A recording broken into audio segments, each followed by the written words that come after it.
청와대가 박근혜 정부 당시 작성된 민정비서관실 문건을 공개한 것을 두고 여야가 엇갈린 반응을 보이고 있습니다.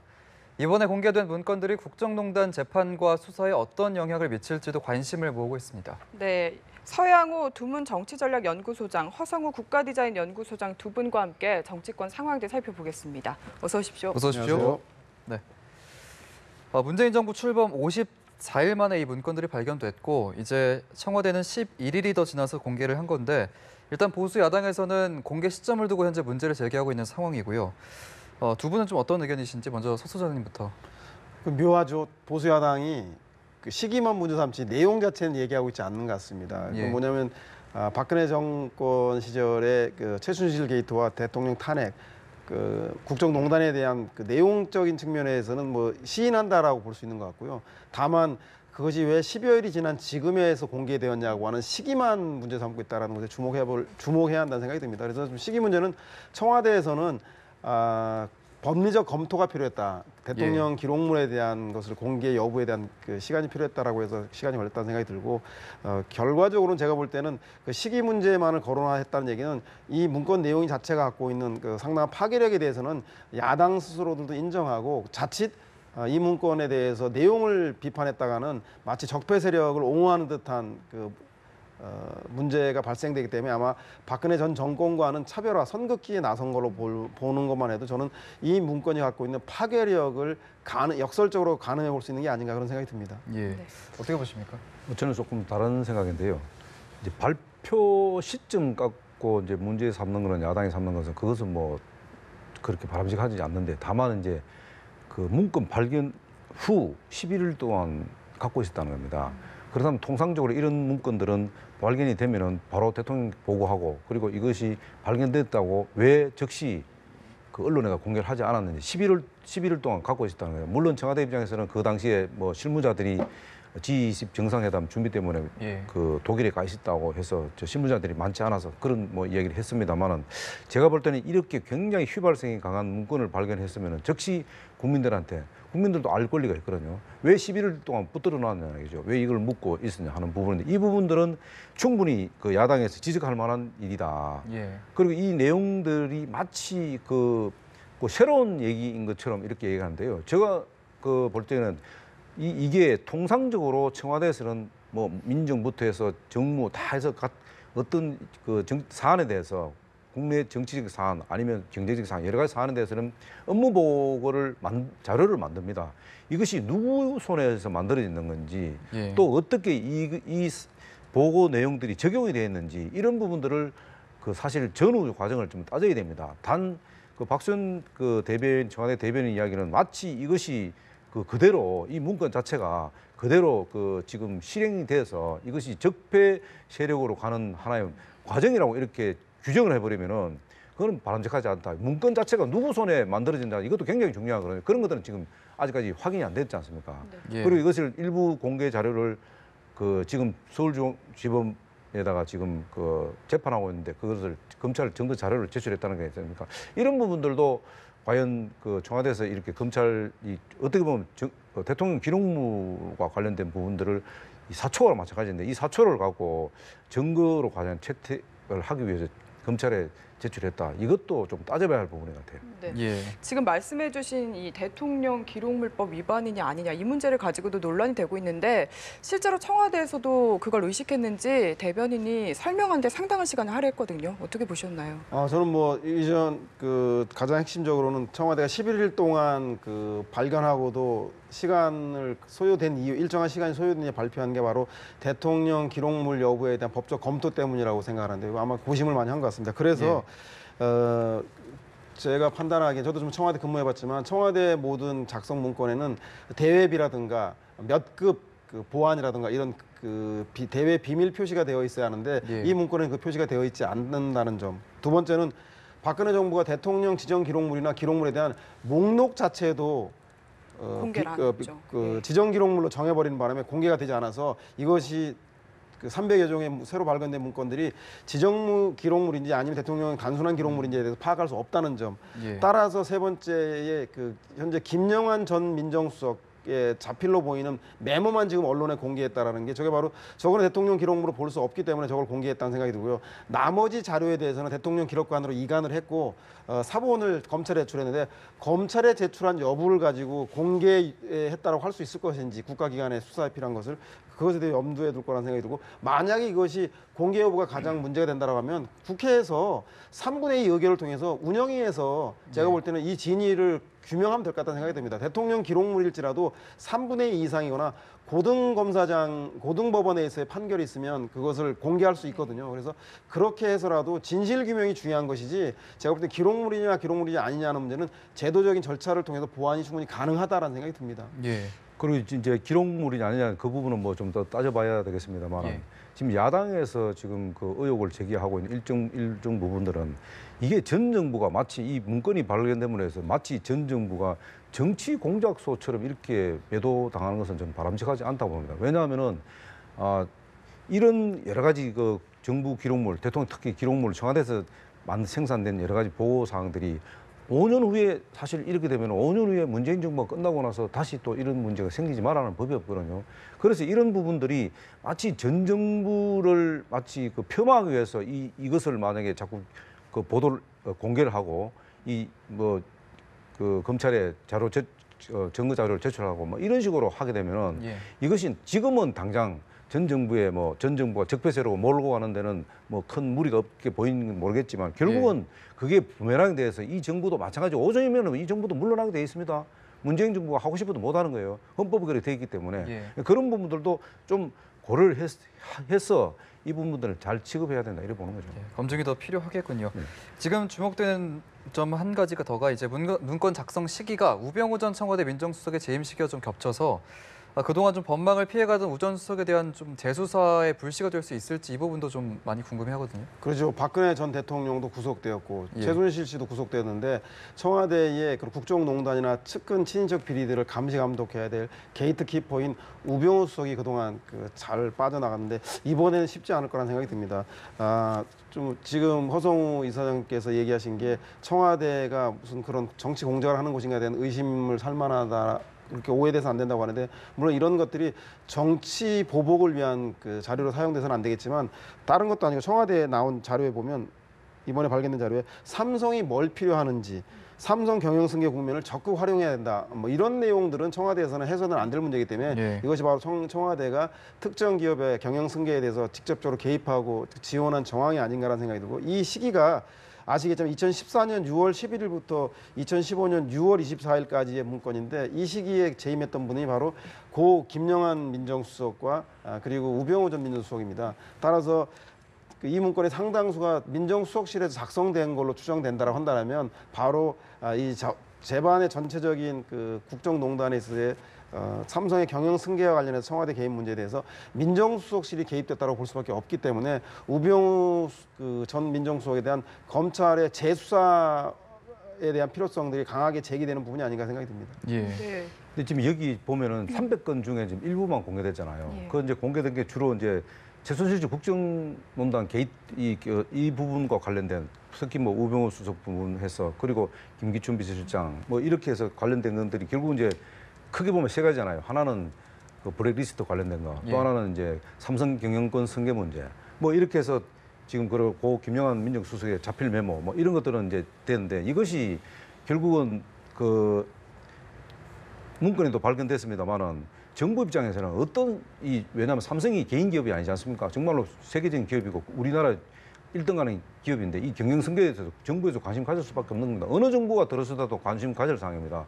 이런 관심 사항에서 정부에서 관심 사항에서 이것이 보고서가 실무진에서 보고를 해서 우병우 수석한테 보고해서 우병우 수석이 대통령한테 보고해서 대통령이 그것을 실제로 그 문건과 관련해서 대통령이 그대로 적용을 했느냐 안 했느냐 이런 과정들이 필요한 거예요. 근데 단순히 문건이 발견됐다고 해서 이것만 갖고 뭐 이게 그 당시에 재임 기간에 우병우 수석이 있었다. 물론 우병우 수석도 잘못되면 벌을 받아야 되겠죠. 지금 재판 지금 진행 중이니까. 그래서 이런 부분들이 제가 또 한 번 말씀드리는 게 문건이 300건이 지금 나와 있잖아요. 나머지 일부만 공개되지. 나머지 300건도 전체적으로 300건을 놓고 보면은 청와대에서 업무 보고의 일환에 있을 거다 말입니다. 그런 여러 가지 이런 사항들을 지금 왜 꼭 그 최순실 국정농단과 관련된 것만 발표를 했냐 이 말이죠. 이것도 상당히 우리가 야당에서 의혹을 제기하는 이유 중에 하나가 아니겠냐 그렇게 보는 거예요. 예. 네.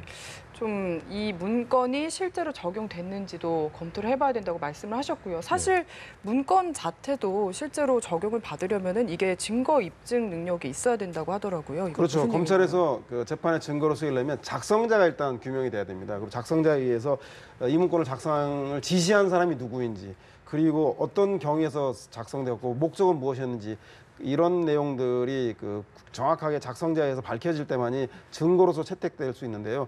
그럼에도 불구하고 그동안 박근혜 전 대통령과 최순실 씨 그리고 이재용 삼성 부회장 모두가 뇌물죄 적용을 피하려고 그 경영승계에 대한 그 대가성과 그리고 그 부정한 청탁에 대해서는 일관되게 부인하고 있지 않았습니까? 근데 지난주에 최순실 씨의 딸 정유라가 재판정에 나와서 진술하게 되고, 또 하나 이번 것처럼 청와대에서 문건이 공개됨에 따라서 제가 볼 때는 구체적인 작성자를 찾지 못하더라도 그 사법당국, 재판부와 검찰에서는 이렇게 구체적인 물증이 있음에도 불구하고 재판이 제대로 진행되지 않는다고 한다면 상당한 국민적 여론의 부담을 가질 수밖에 없기 때문에 저는 뭐 이 문건 자체도 의미가 있고, 이 문건 작성자도 다른 데가 아니라 청와대거든요. 청와대에서 이런 정무와 관련된 일을 하는 파트의 직원들이 많아봐야 40~50명 수준 밖에 되지 않기 때문에 그 사람들에 대해서 조사를 한다면 금방 저는 작성자는 찾을 수 있을 것이다 생각이 들어서 앞으로 재판에서도 탄력을 받지 않을까 생각이 듭니다. 예. 그리고 김상조 그 위원장이 사실 그 이 발표하는 날하고 이상하게 뭐 비슷하게 맞물려 버렸어요. 김상조 위원장이 개인 일이다 하면서 하루 휴가를 내고 사실 중앙지법의 그 재판에 정인으로 출석했단 말입니다. 예. 정인으로 출석해서 박 대통령이 그러니까 도움 없이는 절대로 성계가 불가능하다 이렇게 결론적으로 이런 증언을 했습니다. 예. 근데 지금 문건에 보면 그게 나와 있잖아요. 그죠? 예. 정부에서 하여튼 경영승계에 필요한 게 뭔지를 알아봐라. 이런 게 지금 나와 있잖아요. 네. 그런 것과 맞물려서 마치 박근혜 대통령이 경영승계에다가 마치 지시를 해서 경영승계를 절대적으로 도와주라 하는 것처럼 이렇게 맞물려 문건하고 이 김상조 위원장하고 그 증언하고 비슷하게 일치된단 말입니다.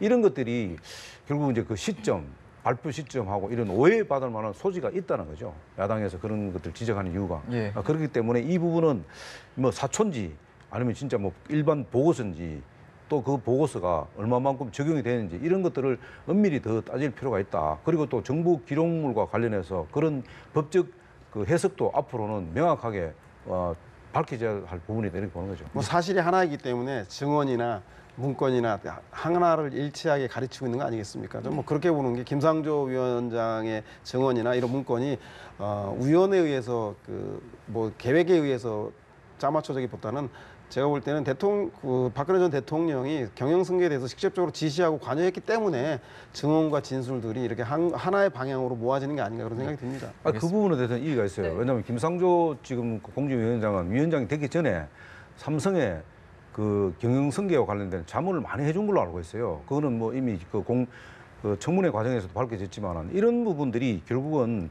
의심을 살 만한 그런 그 과정들의 하나라고 보는 거죠. 예, 앞으로의 검증 과정을 좀 잘 지켜봐야겠습니다. 일단 문건 얘기는 여기까지 하고요. 국회 상황도 좀 살펴보도록 하겠습니다. 우여곡절 끝에 추경 심사가 이제 착수가 되긴 했는데 공무원 증원 예산을 놓고 이제 여야 간 입장차가 뚜렷한 상황입니다. 7월 임시국회 마지막 날이 이제 내일 모레 18일인데 무사히 좀 통과가 될 수 있을까요? 그렇죠. 14일 날 그 예결위 열어서 아마 그 자정을 넘겨서 그 각 소위별로 부처별 예산 심사로 들어간 것 같습니다. 그래서 아마 18일까지 그 본회의에 이제 상정이 돼야 되기 때문에 이견인데 그 중에 하나가 바로 아까 말씀하신 대로 공무원 일자리 증원에 대한 추경에 대한 문제인데 보수 야당을 비롯해서 국민의당까지도 국민의 세금으로 공무원 일자리 만드는 것은 당장은 일자리 늘리는 데 효과가 있을지 몰라도 정부 예산에 가중한 부담이 된다고 반대하고 있습니다. 예. 그런데 아마도 그 일자리 필요에 있어서 보수 정당과 그 진보 정당의 차이가 있는 것 같아요. 공공 부문이 먼저 일자리를 만들어야 한다라는 것들은 대선 때 TV 토론을 통해서도 아니다, 민간 부분이 필요하다, 공공 부문이 먼저 해야 된다, 동시에 해야 된다라는 견해 차이가 있었는데 그렇기 때문에 어느 한 일방의 주장만 가지고 될 수 없기 때문에 저는 뭐 여야가 여당으로서는 공공부문 일자리에 대한 그 최소한은 추진했다라고 하는 정도 예산 80억 중에서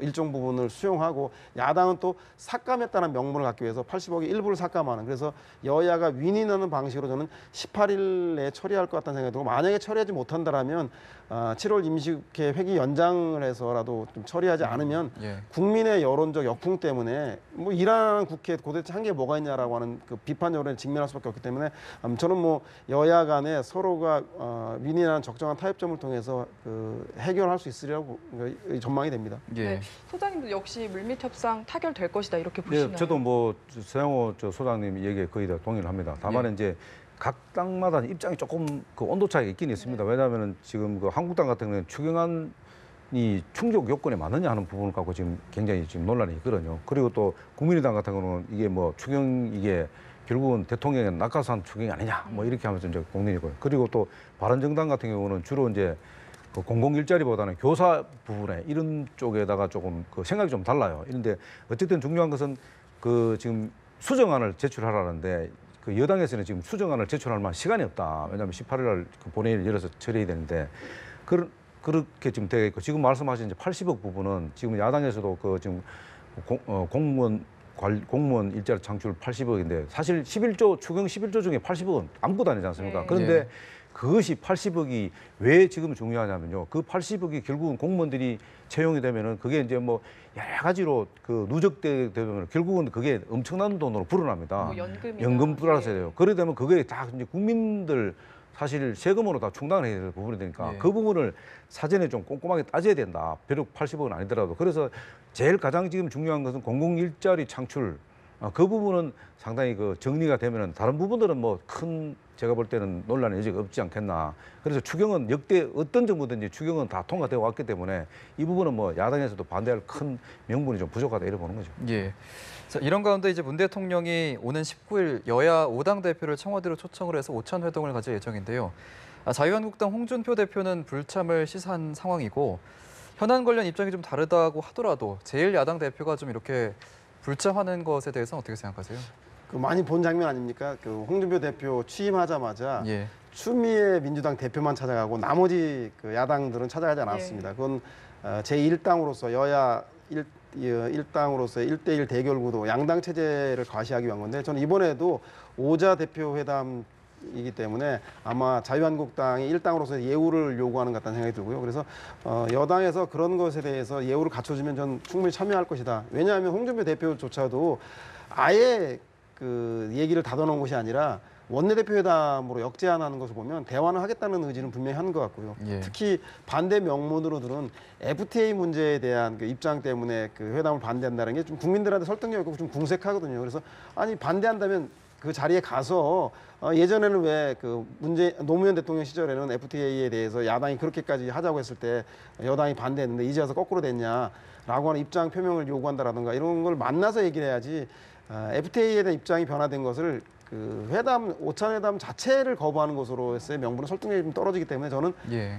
정부 여당에서 제1야당인 홍준표 대표에 대한 예우를 좀 갖춰주면 충분히 그 오찬 회동에 나오지 않을까 하는 생각이 듭니다. 예. 네. 제가 볼 때는 뭐 이거는 저는 뭐 홍준표 대표 생각을 다 읽을 수는 없습니다만은 본인의 그 말한 내용들을 살펴보면은 충분히 저는 이게 뭐 예우 문제가 아닌 것 같아요. 과거에 왜냐하면은 이 홍준표 대표가 당선되자마자 기자회견을 했었어요. 그때 뭐라고 했냐면은 앞으로 내 임기 기간 안에는 영수회담은 없다.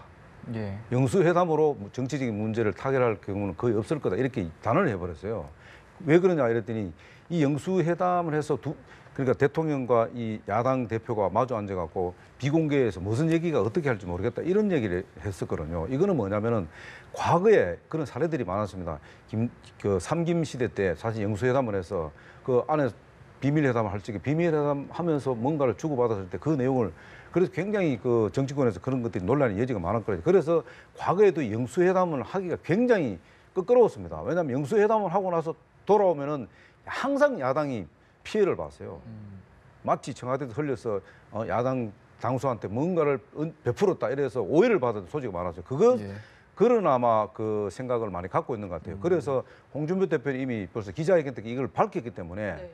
본인이 그렇게 했는데 다시 청와대에서 영수회담 하자 하는데 각 당 대표 대회자 하는데 그거를 하겠다라고 응하기는 어렵죠. 근데 아마 제가 볼 때는 이런 부분들은 시간이 좀 흘러야 되지 않겠나. 그래서 홍준표 대표가 자기가 한 발언이기 때문에 역제안을 한 거 아닙니까? 원내 5당 대표를 차라리 해라.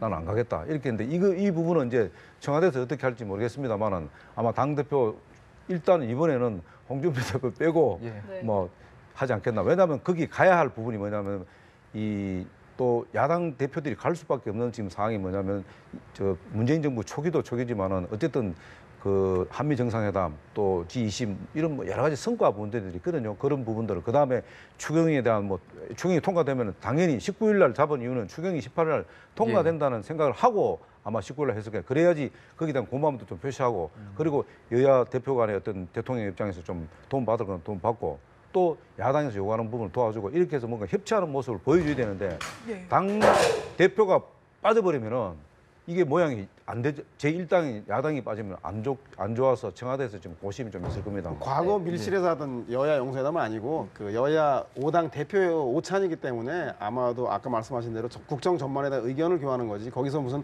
주고받고 그 협상문을 만들어서 뭐 서명하고 하는 것은 아니기 때문에요. 예. 아마 홍준표 대표도 제가 볼 때는 이 문제에 대한 전향적으로 생각하지 않으리라 생각이 듭니다. 네, 두 분이 좀 의견이 갈리셨는데 19일이 돼봐야 알 것 돼봐야 같고요.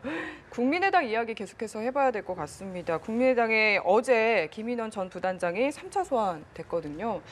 뭐 박지원 전 대표, 안철수 전 대표까지 소환될 수도 있다 이런 이야기까지 나오고 있는데 어떻게 전망하십니까? 일단 기본적으로 이번 검찰이 지금 여러 가지 움직이는 상황들을 보면은 결국 윗선 수사까지 가지 않겠나. 뭐 윗선에 가면 딱 두 사람이자면서 그 수사 그 당시에 책임 선상에 있던 사람들이 안철수 전 대표, 그 박지원 전 대표 이 예. 두 사람까지 제가 늘 말씀드렸지만 결국은 참고인 최소한 참고인 조사까지를 마쳐야지 아마 그 수사의 어떤 가닥을 잡지 않느냐. 다만 이제 그 지금 그 국민의당에서 이 그 특검을 지금 국회에다가 지금 특검 법안을 좀 발의해놨지 않습니까? 이 부분과 어떻게 이제 연동될지 안 될지 모르겠습니다만은 일단 검찰 입장에서는 정치권의 뭐 눈치 보기보다는 일단 이 수사를 그냥 그러니까 윗선 참고인 조사 없이 수사를 마무리하게 되면은 또 검찰이 청와대에 지시받아서 한다 이렇게 해서 뭔가 또 국민의당과 민주당에 또 뭐 야합이 있지 않나 이렇게 오해받을 수 있으니까 제가 볼 때는 검찰은 윗선 수사까지 마무리하고 뭔가 결론을 내려야지 그것이 저는 온당하다고 보기 때문에 이 지금 수사 절차상 과정은 좀 바람직하다고 봅니다. 예.